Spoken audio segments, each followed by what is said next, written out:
So if you played Callista, or any other aggressive ADC, for more than a few games, and you are not Korean, you've probably noticed how people refuse to pick engage support. That can give you very much a lot of candy, especially if you are just learning, and barely know what to do, even with Nautilus versus Yumi. And with random Xylean on support there is no way you'll be enjoying it. So in this guide I'll teach you how to actually play with them, and which ADCs work better with what types of supports. Okay, so the first thing you have to know.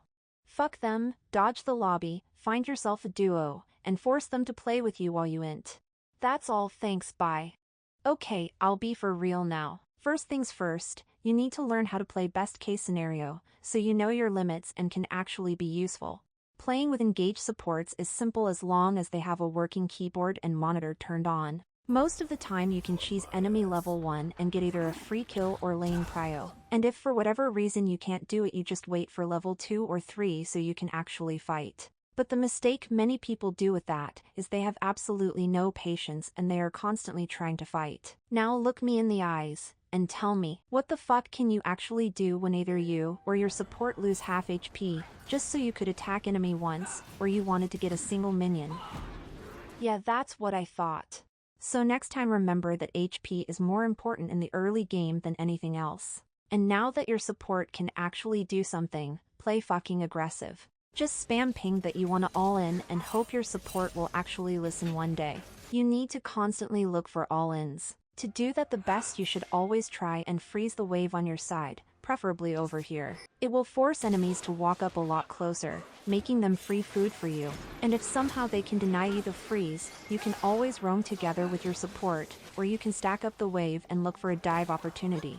And when it comes to the dives, if you want to learn more on how to play them, I highly recommend checking out a video of my friend, especially if you are a support player. And if you have more questions about it, you can join my Discord and ask me anything, link to both in the description. Now for the next type of support, mages. Very funny and interactive champions to play against. Totally not overpowered or anything.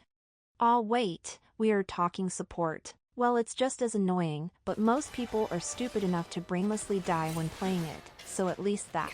And I know that playing with them can be very frustrating, but it's easier than you think. Most of the time you can just lay back, relax, and let them do their own thing, which is poke. Best way to enable them is to push the lane as much as you can. No minions means easier time hitting skill shots. And if you can't do that because enemies can actually push back easily, the best thing you can do is to play front to back. So you have to focus on whoever is in the front. Obviously you prefer to focus ADC, but with mages you can most likely one-shot support if they walk first, and then instantly back off if you have to. Next thing you have to know is to look for trades. A lot. With the damage you have on lane, you can trade your HP, and allow your support free poke, or let them finish enemies off. And for the last thing, that is like the most fucking obvious thing ever. Keep track of their damage and cooldowns. And if I see any of you running at enemies when your Lux just missed her Q, I'm gonna find you. In game, of course. And for the last type, enchanters. Ironically, playing with enchanters is way more versatile than most people think. They are so broken that any ADC will work just fine with them. You can literally do anything and it will be good. Freezing wave? You can all in enemies. Pushing the wave? You can poke. Enemies deny you any action? Just roam. But the thing is, you just have to adjust to their playstyle a bit more, since some will push the wave like crazy, and others will be playing Yumi Simulator, and you can only do so much on your own. So remember, you have to see to what extent is your support capable of thinking, and adjust to it. Now, depending on what the enchanters can actually do, you can play a bit differently. If you got something like Lulu that uses shields, try to follow them when they are trying to trade with enemies. If on the other hand they heal, you can look for the trades yourself. You should also show with your body language and pings when you are planning to go in, so they can buff you just before the trade. And just like with mages, you should keep track of their cooldowns, to make sure you actually do get a shield when you are going in on 1 HP.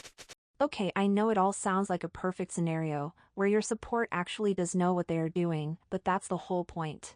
I wasn't joking about finding a duo, because first you need to learn the limits of your champion in a safe environment. But don't worry, I'll talk about how to play around bad supports in my next video, so subscribe to not miss out. And in the meantime, remember you can join my Discord server. Thanks, bye.